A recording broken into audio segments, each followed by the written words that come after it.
Përshëndetje për ju, si dhe për gjithë dëgjuesit e shikuesit Radio Dogaxhinit. Bashkë me Hoxhën brenda në shtëpinë e familjes Pahia është edhe gazetari nga Maqedonia e Veriut, Nevri Ademi, gazetari i cili kishte bërë disa komente të pajishme në drejtim Çfarë komente ka bërë Durim? Daursas Pahia. Ka deklaruar se ishte vajzë e lëvizshme dhe se në një farë mënyre dhe me sa e di familja po dyshon që dikush ka insistuar me i shkrua ato statuse ky gazetar ose ato lajme.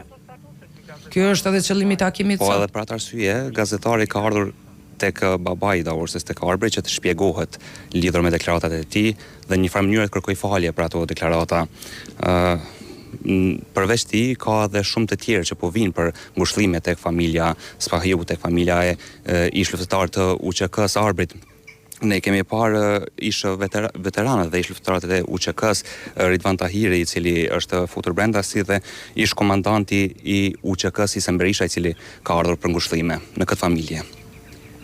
Mirë, me sa e di, gjatë këtij takimi sot, gjithsesi do të flitet ose do të kërkohet nëse dikush ka insistuar me i bë ato lajme ky gazetar përpas faljes, e që është hynore, por në rastin e Daursës duket që ka shumë pikpyetje mbrapa kësaj historie. Ai djalë që përdori, që thuhet se ka pas kërcënime Daursa edhe ka pas dhunë të vazhdueshme, ka qenë i martuar në një lidhje që Daursa e ka njoftuar familjet dhe duke si një lidhje krejt normale. Dhe ajo lajmi pastaj se ai djali ishte i martuar, djali një biznesmeni në Maqedoni, doli të jetë me 3 fëmijë dhe aty kanë filluar të gjitha problemet.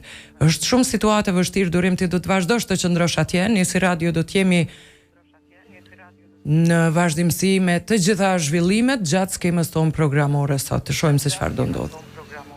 Po gjithsesi më shumë edhe për diskutimet që janë bërë brenda bashkë me gazetarin, do të marrim vesh edhe nga babai pra Arber Pahia, i cili do të na jep më shumë detaje, besoj, lidhje me çka u diskutua aty, a e pranoi kërkim faljen apo jo, dhe a u kuptua se a ishte dikush tjetër prapa këtyre komenteve dashakeqe.